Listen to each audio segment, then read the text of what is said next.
Today on Moments with Anastasia, I'm joined by Aijan, lifestyle content creator, entrepreneur, and the founder of Dubai Content Academy. Aijan has built her personal brand between Dubai and London, working in fashion, beauty, and lifestyle, while also educating creators and brand on how to grow, position themselves, and collaborate professionally in the content space. In this episode, we're gonna talk about her journey into content creation, building a business around influence, the reality behind events and panels, and what it really takes to grow sustainable in Dubai. So, Aijan, thank you very much for coming today. Thank you for coming to Moments with Anastasia, to my podcast. I'm so glad to have you as my friend. I'm so glad that I met you. I'm saying every day to you that I'm very grateful to God that God gave me this opportunity to have such a nice person as you are. Thank you very much for being you, for coming today. And I'm very grateful. So, how do you feel today? Firstly, thank you so much for having me here today. It's a great joy and honor to be here. And likewise, I'm so thankful that we met accidentally, but this has grown into a friendship and lots of joyful moments. And we've started working together even. So I'm super excited about what's to come. And I'm super excited to be here today. Feeling great and looking forward to our conversation. Same here. So I wanted to start first with the question, why did you choose Dubai as your city to relocate and to be here for your business? Why Dubai? I moved to Dubai last year from London. I had spent 16 years in London. This is where half of my life has been. And at some point, I felt that London is a very familiar place. I got used to it too much, and I felt like having something new and something fresh in my life. And I figured that if I don't make this big move now, I might not do it for many years or may not do it altogether. So I felt like I wanted to change Mhm. and try and live somewhere new. But then when it comes to choosing where to live, I didn't feel like moving anywhere else in Europe because it would feel too similar to London in many senses. And I really wanted to be somewhere with good weather. At the same time, I really like living in big cities. They give me energy. This is where I feel comfortable. And when you think about big cities, which are close to the sea, there are only two options in this world: Mhm. Hong Kong and Dubai. So, Dubai it was, and I'm really happy I made this move. And when it comes to all the conditions that have been created for expats, for foreigners here, it's unbeatable. Opening your business, visas, everything is so straightforward and so smooth. So this transition has been very easy for me. That's interesting. Thank you very much. You have a journey as a lifestyle content creator. Like I know your story from the events, from the panel discussion. Tell us your story. How did your journey as a content creator begin? It all began with an idea. Um, I've always been a very creative person, and I always liked expressing myself through something creative. I previously worked in art. My last job in London was in the art world. I also used to paint, and I had attended a fine arts school for 8 years. I attended the Courtauld Institute of Art. I studied art history. So there has always been this desire to be creative. And at some point, I felt that I could also do it through Instagram. Mm-hmm. And before I started, I used to be a super private person to an extent that there was not even my name on my profile. My Instagram was completely closed.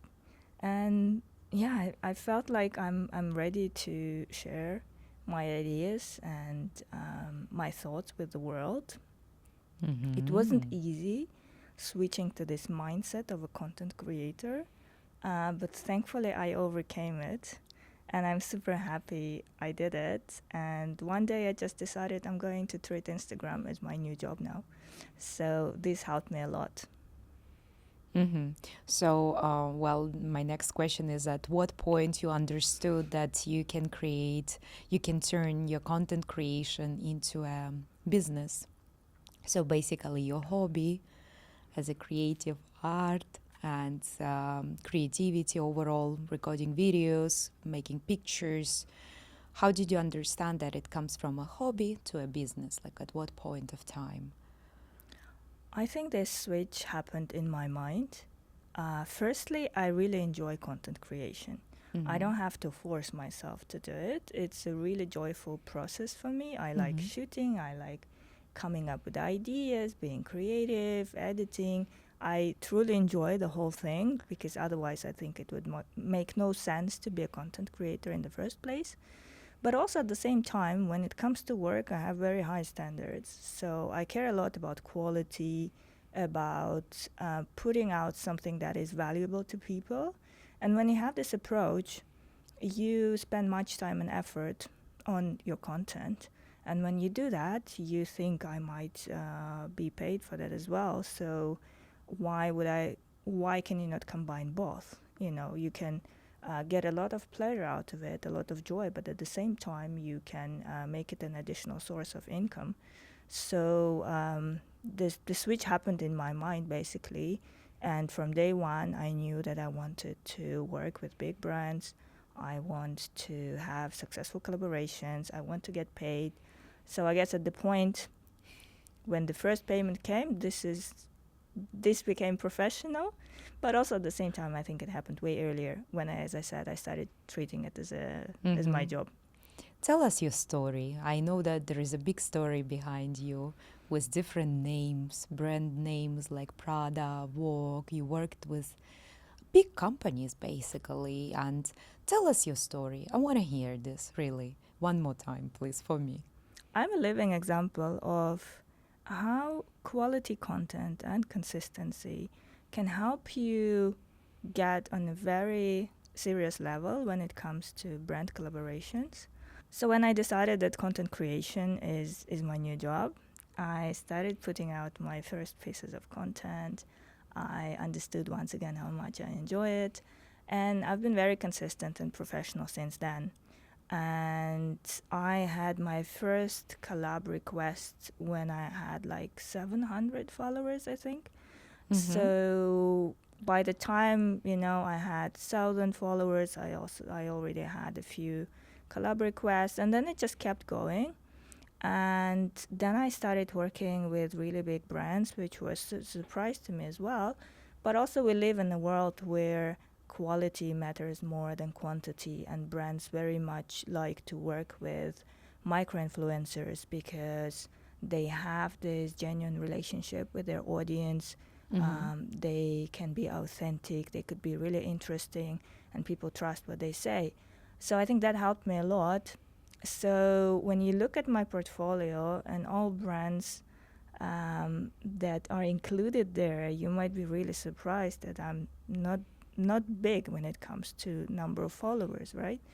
So, throughout the whole time, I've never reached out to a brand myself. So whatever comes towards me, and I feel like when I start reaching out to brands, I could possibly go to the next level, and this is probably what I'm going to do next.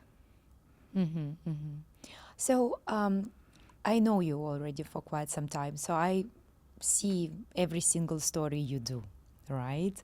So you make it very interesting. You do a storytelling where I can see like the day you started, then you're showing even how you went and it's cold in Dubai and you wear the normal slippers with the sock. And I mean, I love that. It's so authentic. It's so true. It's so you. I wanted to know, like, how do you plan this content? Do you plan it or it just come naturally? Like, there are so many people listen to this podcast and maybe they don't even know how to plan a story. How do you do this as such a level content creator? I like planning, When it comes to planning, it's yes and no. So when it comes to my feed, and let's say it's a collaboration post or reel with one of my brand partners, then of course it's all planned. And if you see a piece of content, it has probably gone through various, briefs and checks, and whatever had to be relayed there has to be there. When it comes to stories, it's more authentic. It's more of my daily life, and I don't plan it. The only thing that I have in my mind is that I'm a storyteller. This is my strength. I tell stories. So when it comes to storytelling, you should have beginning and you should have an end. Not just random moments that don't make sense, even though there are content creators who do that and it might work. For me, I like to keep the story. So let's say if I'm sharing my day, you'll kind of leave it with me. You'll start with morning and then what happened during the day and then evening. So beginning, middle, and closure. And I think this is what makes people involved as well, because when you have the beginning, you kind of keep telling the story bit by bit. They want to follow and they want to see how it ended. So that's the only thing I plan, storytelling. Interesting. Yeah. So how the day, your normal day looks like? Like you wake up, how the day of a content creator looks like? I think one of the common misconceptions is that I'm a full-time creator. I'm not. I run a business, which is my main job. I have a company which specializes in education and professional development, and content creation is something that I do alongside that job. So I combine both. And I'm really lucky, I think, and I've reached that level when I can decide on how my days go.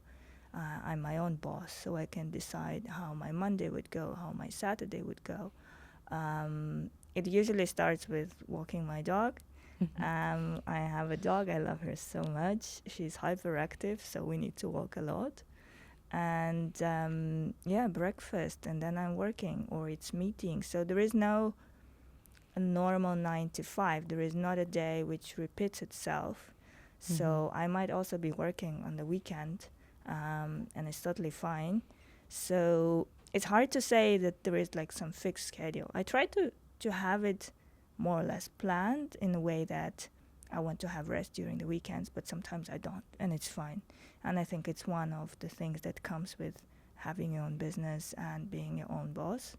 So I would say essential parts of my normal day are time with my dog, work, meetings. I usually have the most of the day, and shooting content. So yeah, I'm either in front of my laptop managing things, or I'm somewhere out there filming, and this is what happens throughout the week. Interesting for myself. Do you delegate your work of an Instagram, for example, posting or writing a caption to anybody? You do it by yourself, right? Never. Only No. you. Yes, it's just me, and I want to keep it this way. And it's funny that you asked it, because I once had a conversation with someone, and that person was convinced there is someone helping me with my Instagram, but there is no one. It's just me. And I think that's the point of it, because that's my voice, that's me. I'm being authentic, I'm being real. So it contradicts with the idea that someone else would be writing for me, or someone else would be coming up with ideas, or would be managing my account. So I know that I will be growing, and maybe at some point it would become more challenging to manage this account, but I still want to do it myself. So that's the idea for the long term. So if anybody out there watching us who is an influencer, do not delegate your work to anybody else. Just do it yourself, because that's the way. It is real, it is you, it is authentic, right? I think there are people for whom it might work. It depends on the type of account they have. For example, there are people who specialize in very niche things, or let's say they're a specialist in some sort of industry. So every single day they post pretty much similar content, which is totally normal. And in this case, they might have someone helping them, because they know how it's done. It's kind of like a machine that runs, by itself already. So someone might be editing, or someone might be helping with scripts or something else, I think it's totally normal. It's just everyone has his own way. My way is that it has to be me. And even if it happened that, for example, someone would be editing a video for me, like they would shoot and then they edit video, I'm not always happy with it because it's not my vision. And in every vision, I want to have my own style. And, you know, you look at it and you think I'm 100% happy with it because this is how I saw it in my head. Okay, interesting. You are telling that you are a businesswoman, you are carrying a lot of actually responsibilities. What are the challenges you are facing on a daily basis, for example? I guess the only challenge that comes to my mind is that there are only 24 hours in a day. And with so many ideas and projects and things you want to do, it's just a matter of realizing it all, managing it all, setting priorities, and along the way making sure that you don't burn out. So that's the only challenge that comes to my mind, really. I can't think of anything else. Okay. Yeah. How do you deal in the influencer industry in content creation with the comparison? Because I know so many people out there, they look at us and then they think like, okay, so I know her. Yeah, she's good, but not good as this one. This one is the best for me, you know? Like, how do you, if you hear maybe any negative comment or anything which comes or somebody writes as well, there are so many people who are expressing how they feel, and if there is, for example, something which is not really close to your heart, how do you deal with this? So when it comes to pressure, I don't really feel like there is any pressure when it comes to me, because I feel like my life experience and my career, I've had, you know, pressure and things that were way more complicated than pressure from content creation. So I don't really take it that seriously, and to this date I've never encountered anything in content creation that felt like real pressure. When it comes to comparison, I know this is very common when it comes to social media. And here I'm going to say a thing that you probably heard hundreds of times, is that comparison is a killer of joy. In my case, I guess I'm a confident person, confident enough not to compare myself with anyone. And when you look back at your life story and your journey, and it's so unique, so when you think about it, it's just you know, you are special. Everyone is special in their own way. They have their life experiences, they have their personality. So you cannot even possibly compare someone to, you know, to another person in the same industry, because, you know, the starting points were different, you know. It's not always straightforward, like from point A to point B, you know. There are different circumstances. Everyone comes from a different background. So I feel like comparing is a pretty much useless activity. And when it comes to negativity, I guess I've been quite lucky because I don't see much negativity going towards my page or my content. I can't remember anything that like upset me. And you know, sometimes it happens that other people might be copying your ideas, or they would try and copy your project, something that you've come up with and you're doing. And this might be upsetting, but at the same time, you could also look at it positively. Because if someone is copying you, that's a compliment to your work. That's the first thing. And also, I think that, you know, competition doesn't always have to be negative.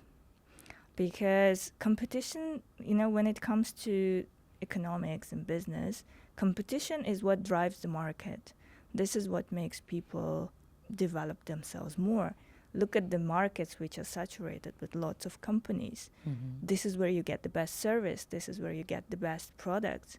If you compare it to, let's say, an underdeveloped country or a developing country, and they have monopolies like in different sectors, and there is no choice, people struggle to find something that suits them.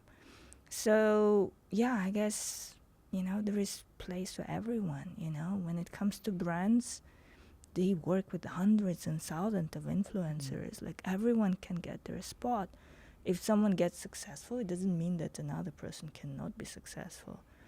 So yeah, just to conclude, I think that comparison is a pretty. I know it's hard, and it's not always easy not to compare yourself, but it does nothing then. Not it just harm. It's just harming yourself, and harming your own journey and joy and development, basically. And what you said, I just wanted to add, if someone wants to copy your idea, first of all, bravo for creating a product that somebody wants to copy, and second of all, you can be better. Yeah, exactly. You can think and outthink the somebody who created the second product, like, how can I be better? Exactly. How can I create a better product, better service, better, I don't know, better myself, for example, if someone is copying the idea. But it's so common, and people really copy each other. We have common saying in our countries that a lot of women look like their each self, plastic surgery, cosmetology. And I mean, being unique is who you are. Yeah. It's so true to yourself, and it's just so different. I mean, and everyone is truly unique. I think it's very important to understand that, and to know yourself good enough to know your strengths, your weaknesses, because weaknesses also form part of your personality and your own unique journey. So yeah, when you truly know yourself, when you're confident, when you're sure of your quality, there is nothing that can stop you, even comparison. A very, very deep answer, very strong, I would say, really, like when you know the weaknesses and the strong part, because people tend not to show weaknesses, and when you do show it, responds a lot, because they also see that they also have that. I wanted to come to the next question. Yeah. You said that you are very consistent with what you do. So what consistency for you, and how does it play a role into disciplining yourself into becoming who you are today? Consistency is key to many things, and especially when it comes to content creation, consistency is incredibly important. The nature of work is such that you rely a lot on algorithms, and algorithms value consistency. So you have to be out there every day, so people see you, people know what you're sharing, and they get used to you. And earlier this year, I've been to 1 Billion Followers Summit. This was my first time. I truly enjoyed the experience. There were some really amazing speakers out there, not only content creators, but really established and like uber successful business people. And something that came through all of the sessions, and obviously people talked a lot about how to be successful on social media, and this is consistency. This is what you were hearing from almost every speaker. And one speaker whom I really admire and I was really looking forward to seeing at the summit was Jay Shetty, whose combined audience worldwide is like millions and millions and millions of people. And his specialty is podcasts. And he said one thing that really stuck in my mind. He said that, I don't remember exact figure, but it was something like 95%. So let's say 95% of people who have podcasts never make it past the 3rd episode. And when you think about it, it's a really strong number. Can you imagine so many people trying and only 5% out of them are actually being consistent and they go past the 3rd episode? So when you place yourself in those 5%, you're already successful, you're already different. So consistency is something that should never be underestimated. And I know when it comes to social media, people often say, oh, I would be posting like for 2 weeks every day, and then I'll go silent for like 5 months. But this will never work. You have to make a habit out of it, and then it becomes natural. So consistency is incredibly important. And since I've started with my page, Mhm. it's not that long actually, but it's been just a bit over 1 year and a half. Mhm. I've posted every single week, and I'm on my stories every day.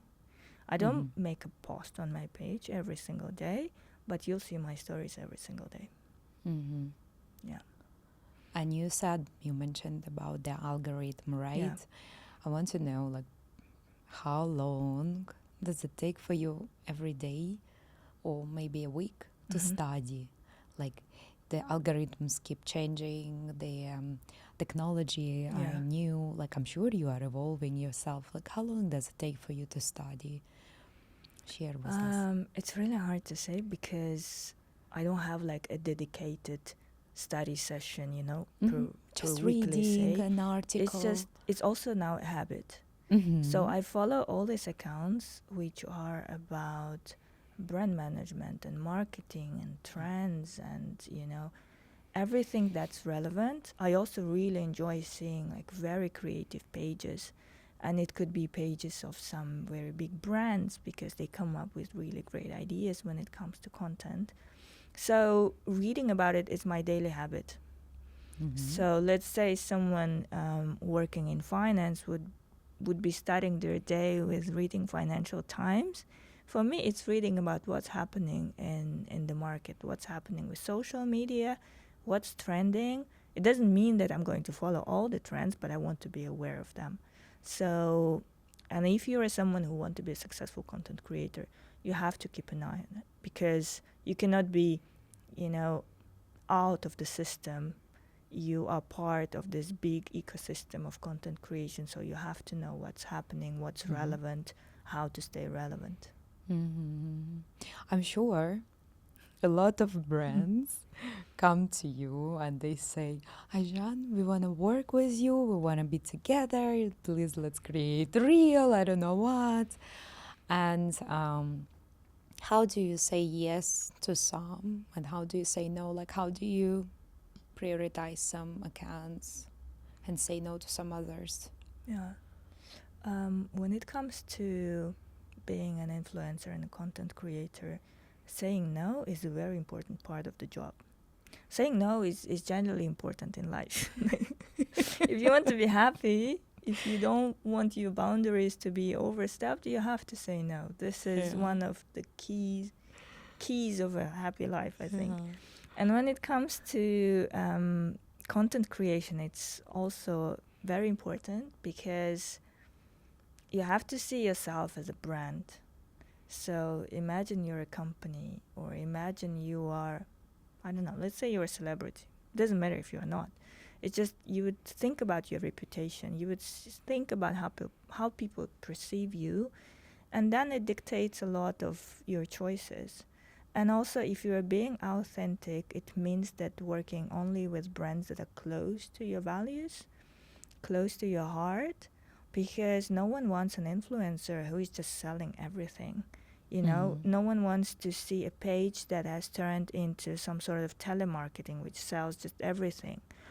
So in my case, early in the day, even when I just started, I knew that I'm not going to take every single collaboration that comes my way Mhm. because I have my style, I have my values, Mhm. I have my vision. So it has to come together organically.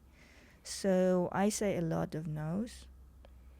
And to sum up, I would say um, anything that is contrary to my values, anything that is not suitable, whether it's clothing that I will never wear in real life, or a product that I will never use in my real life, or let's say it's something unethical, because that happens as well when you start working as an influencer. You start getting all sorts of collabs, and it did happen to me that people came forward with things that didn't seem ethical, and it's a straight no. So when Mhm. you have your vision and when you have understanding of yourself, it's very easy to distinguish what would be yes and what would be no. And the second part of this question is that when it comes to discussing terms of work, so when I mean there are different people, in the sector. Most of them are super nice, but there are also people who take content creation for granted. They don't think that creating content is work, and when people want you to do lots of stuff for free, that's a no. When people want to pay you and then want you to do a job of 1 month of work, or it's something that is not natural to you. Like, for example, I had once an experience where they wanted to decide everything for myself, they wanted everything scripted. You have to say that, you have to do that, and it just didn't feel like me. That's why I said no, because I know I will not be happy with the result. I have to be given my own voice. I have to be authentic. That's me. That's real me. So when it comes to very rigid terms of work, in terms of how you can express yourself, that's also a no. And it pays off, because it keeps the joy, in this work, when you don't force yourself to do anything. Well, I think from this point of view, you need to be really also psychologically very much stable in terms of a self-worth, in terms of beliefs of your pillars of who you are, right? Because, for example, when you have a personality and you know how to carry yourself, you're not gonna go for any type of branches because they pay 500 dirham or something. Yeah, exactly. You have to say no, because you cannot just take everybody. But I mean, for someone who's just beginning, at the beginning started to work as a content creator, that maybe could be you can say yes to 3 or 4, but then there is a border, there is a line, because by the end of the day you create a product from yourself. It's like you're packaging yourself into different advent calendar of 1, 2, 3, 4, 5 different days. Here is this, here is that, and of course it's some people are no, some people yes. I mean, I'm relating to what you're saying, honestly, because you have a lot of important information which you're saying. I also am there. I'm on the beginning of my influencership, and I also started only recently. From the moment I started this in April, and I also didn't know where to go, but I finally know that this is the right thing to do, to give people what is helping me, what was not there for me when I was needing it the most. So I'm creating the space of educational, motivational, and that's also, I cannot say yes to everybody.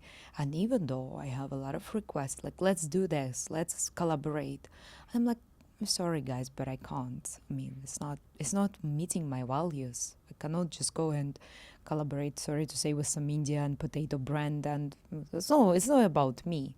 It's not what I portray online. So that's important. Very interesting to know. I know you would relate. Yes, because it's the same. We are similar. We have similar understanding. We are pretty much on the same level. Psychologically understanding the boundaries and understanding the value of ourselves, right? It's also powerful to know who you are. Yeah, I know my weaknesses also, and I acknowledge them. I know that I know they're sitting 1, 2, 3, 4 birds in the branch, they're just there, but I know it. And I can relate to everything what you said. It's very valuable and it's important. Thank you for sharing. I'm glad. I like the comparison when you think of your weaknesses as like these little birds sitting in a row, because I don't think weaknesses is something truly negative. I mean, if they hinder your success, if it's something that makes you unhappy, yes, work on them and get rid of them. But also accepting the whole idea of weakness, and it's normal, that being a human is normal and no one is perfect. This is one of the foundations of being content and being confident. Mm-hmm. When you accept the dark side, so to say, dark side of yourself, Not perfect side, This let's is say what this makes your way. bright side shine. Mhm. So it's very important part of a life journey to learn about yourself and analyze yourself and understand, all parts of you.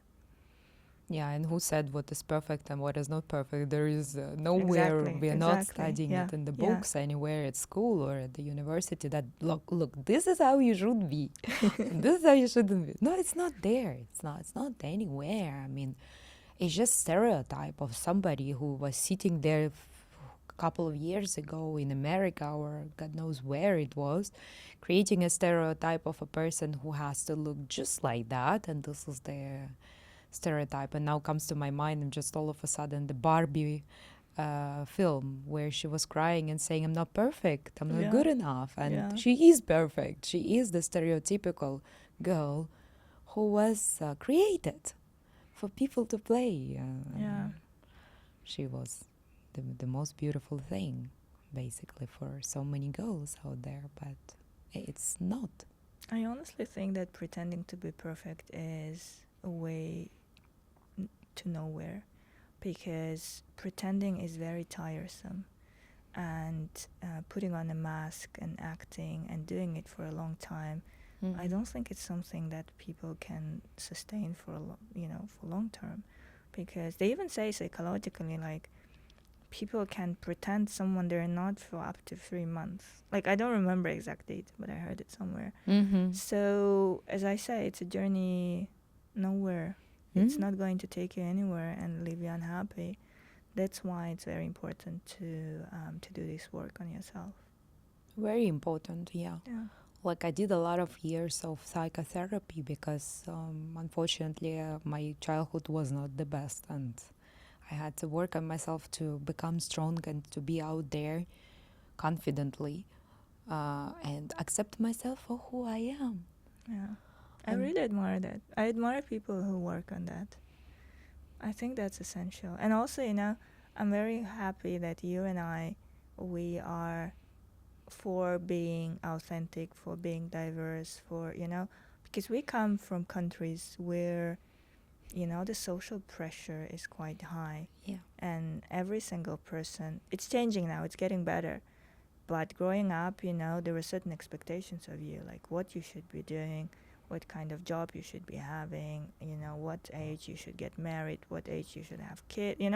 It's just like the society has decided for you what the template for life is, and you just have to follow. And then if you don't follow, it means you are not, a valuable member of the society. So I'm really glad that things are changing, and I'm really glad that in my case I've lived internationally, and that shaped much of my mindset, I would say. yeah, it's very important. And every time, even till now, I go back home, I get questions a lot like, so, when are you getting married? That's number one. Second, but you are already like in the age where you need to have a kids. Why you don't look after? And I feel like, come on, guys, it's not. It's. I understand that yes, it's important. I realize that. I understand.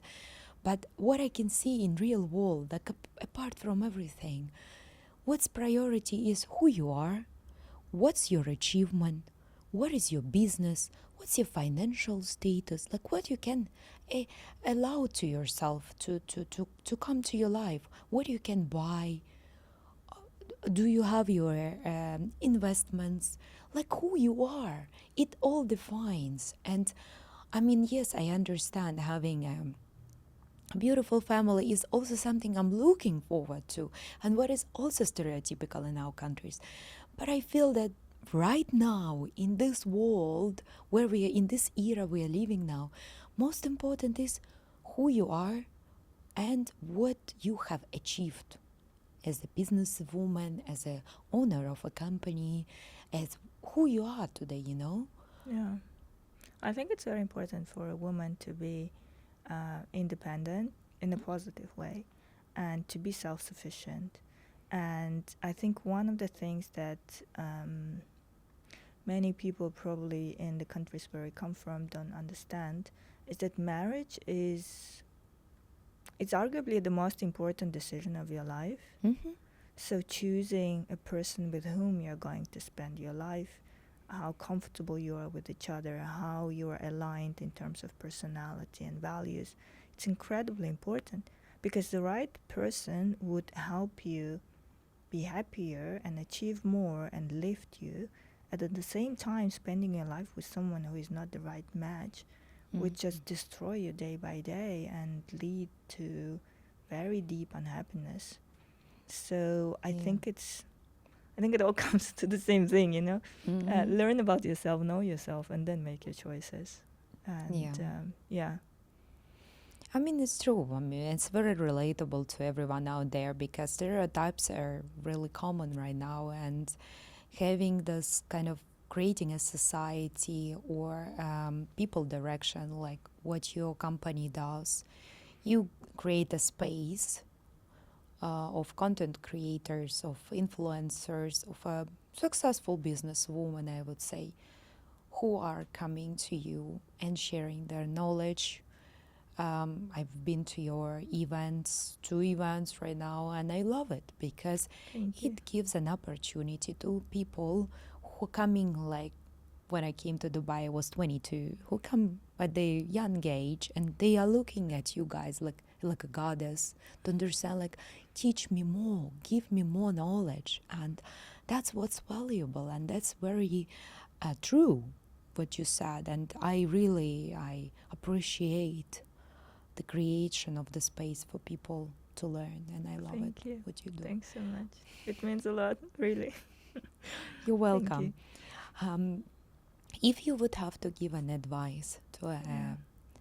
just someone who just wanted to start content creator, doesn't know what to do, or have a little idea, like what advice would you give to them for the content creator influencer? There are really many tips that I could give to someone who is starting out. So if you want to hear all the tips, you should come to my events. Um, but No commercial. jokes aside, I can distinguish 3 key things. Mm. First one, something that I said numerous times during our conversation, is understand yourself. Mm-hmm. So when you think about positioning yourself out there, about your personal brand and who you are as a content creator, Mm-hmm. think about who you are, what you enjoy, what are your values. Think about a theme or niche that you are happy to post about, but in the long term. Something that has enough spark for you to keep going and not get bored of it after some time. Mm-hmm. And think of the result you want to achieve, because it makes the journey easier, because you know when you know what you're moving towards, it's needed to know which direction you're headed to. Second part is act and be bold. I think that's the step which most people find challenging, because there is a lot of fears at this stage. People are going to judge me. What if I post content that is cringe? What if no one is interested? You know, there are a lot of fears at this stage. I was one of those people. What if nobody will gonna see what I post? Fear of judgment is something that I struggled with as well, and I'm glad I overcame it. And one thing that helps in this sense is to be humble. Like surprisingly, it's that, you know, people don't think about you as much as you think they do, or people don't pay as much attention as you do.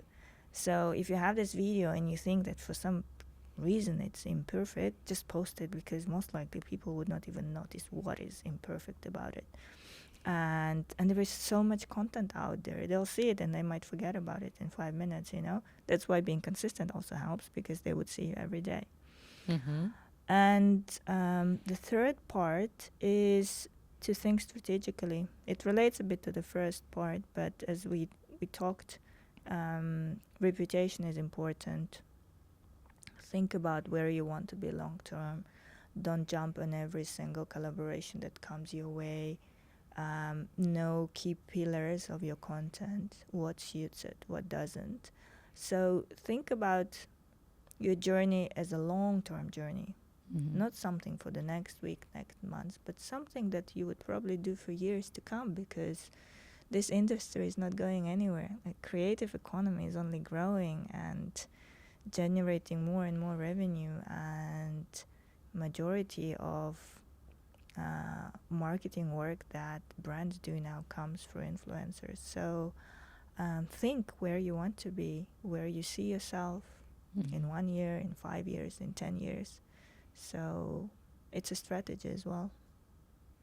So there is a lot of science behind on just I wouldn't one say Instagram, science. you know, like It's not education, rocket science, you know? education, algorithm knowledge, strategy. Like that's what I feel it defines success, because you know where you're heading to.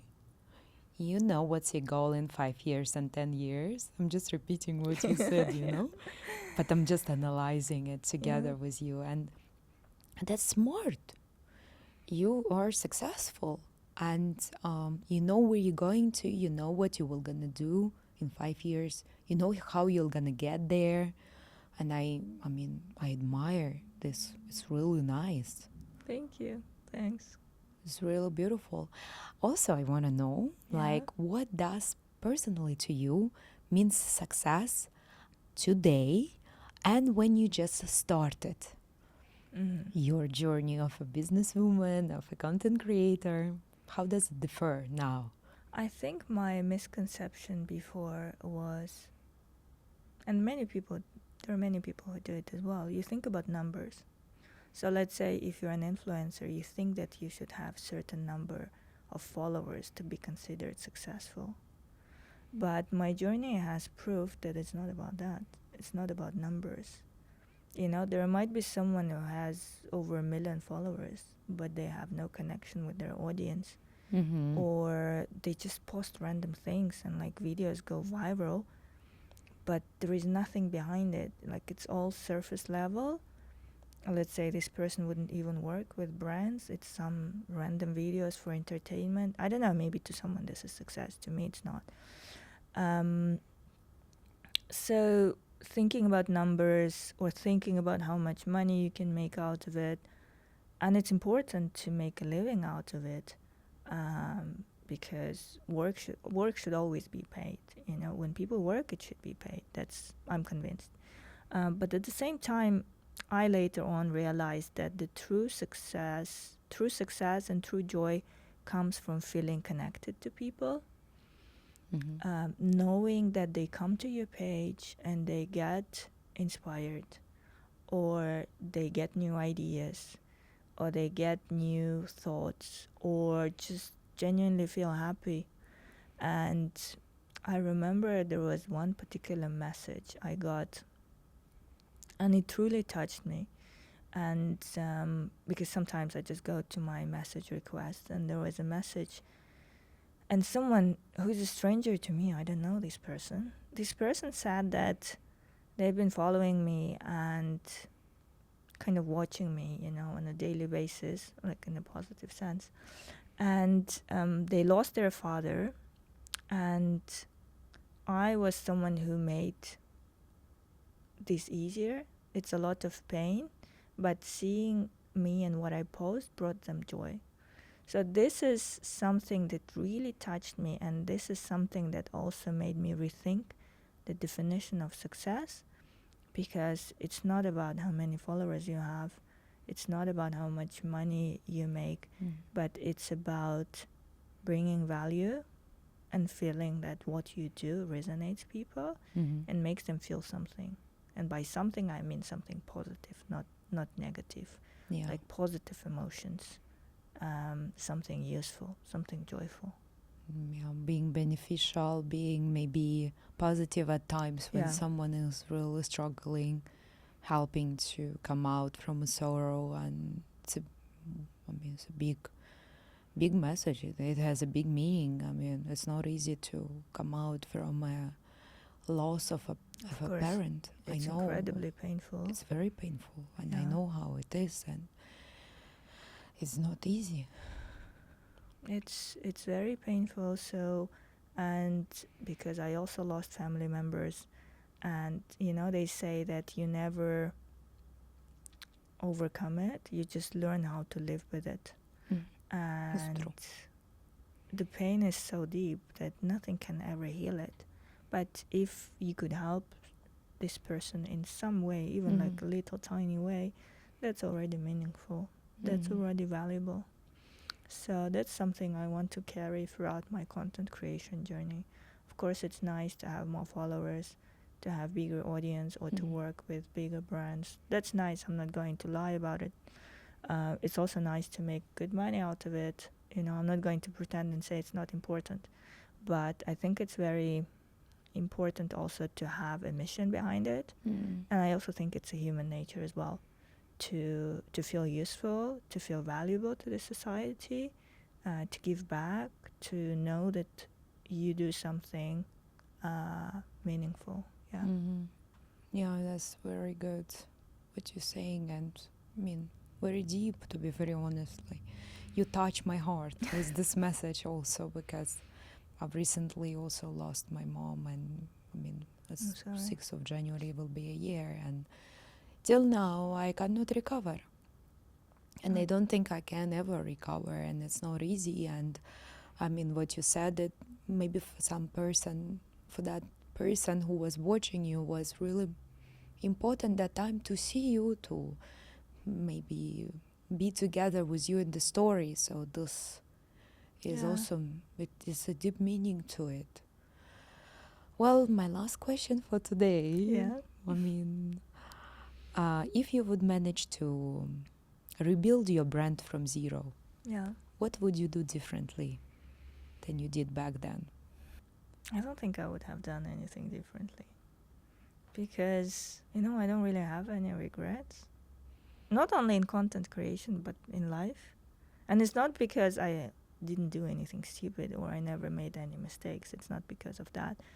It's because you realize that at the point when you did something, this was your mindset, this was your experience, your knowledge you had by that time. So when you have good intentions, you do the best you can. So I don't think I would have done anything differently. And I could have said maybe I should have started earlier, but that's also not the case because you should feel ready. And I started when I felt ready. So, yeah. Sorry, like I cannot share anything that maybe No, like you would expect a different answer, but when I think back, I don't really. Yeah, nothing comes to my mind.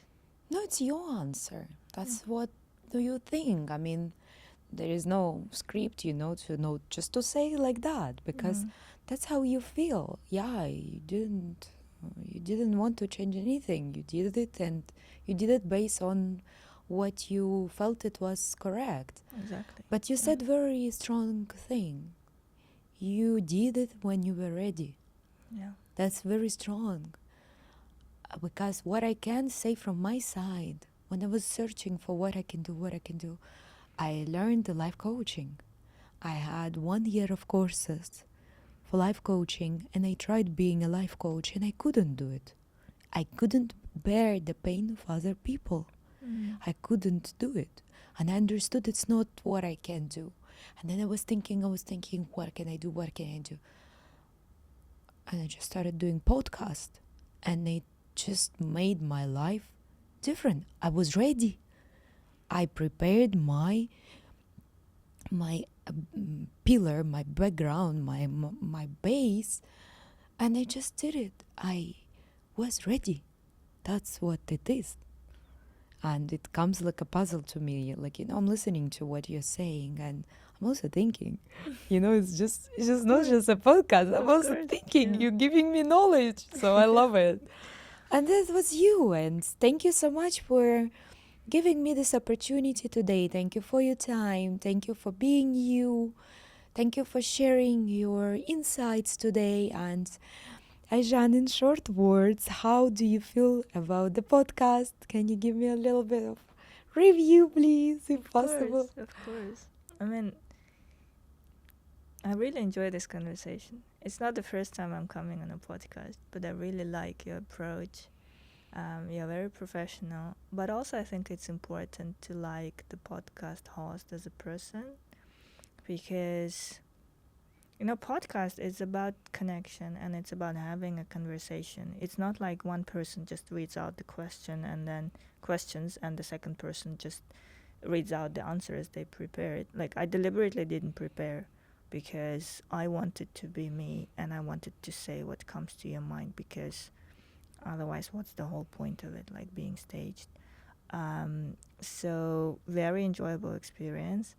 And what I want to say is that having this podcast is also very meaningful, because sharing other people's journey, sharing their life path is very important, because people have to see how others overcome difficulties, how others form themselves as people, because human is a social creature. And you make a big contribution by hosting that podcast and inviting all these interesting guests you have. Not like, I don't mean necessarily myself, I mean all the other guests you had in the past, because it's very interesting to watch. So thank you for your work as well. Yeah, thank you very much. I'm speechless, honestly, but thank you for giving me such a deep feedback, and thank you for being here today. Thank you for giving me answers. Your answers were absolutely amazing.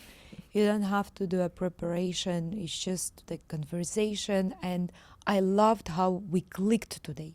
Yeah. It was really good connection, and for some time I felt like it's just like, okay, let's get off the script and let's just do Yeah, it. Let's yeah. just talk. Let's just talk, and that's what it should be. I Thank you agree. very much Thank you. The for pleasure is all coming. mine. I'm very happy, very, very thankful. Thank you very much, and I cannot truly enjoy enough and thank enough for you and your presence in my life and for you being here today. Thank you very much. It's very mutual. Thank you so much.